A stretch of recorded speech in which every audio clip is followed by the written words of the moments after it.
আরেকটি হৃদয়স্পর্শী মুহূর্তের সাক্ষী হলো সিরিয়া। গেল সোমবার ভূমিকম্পের পর একটি ভবনের ধ্বংসস্তূপের নিচে আটকে পড়েন কিলিং রোজিয়ে দম্পতি। ভূমিকম্পের 109 ঘন্টা পর তাদের ধ্বংসস্তূপের নিচ থেকে বের করে আনা হয়।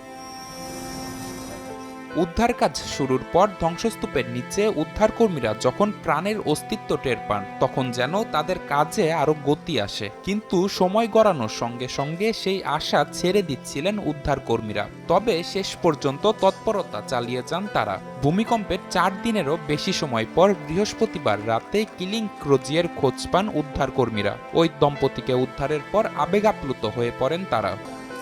উদ্ধারকারীদের বরাত দিয়ে বার্তা সংস্থা এপি জানায়, ধ্বংসস্তূপের নিচে আটকে থাকা কিলিং ও রোজিয়ের মনোবল বাড়ানোর চেষ্টা করেছেন উদ্ধারকারীরা। চাপা থাকা অবস্থায় কিলিং তাদের কাছে সিগারেট এবং চা চেয়েছিলেন।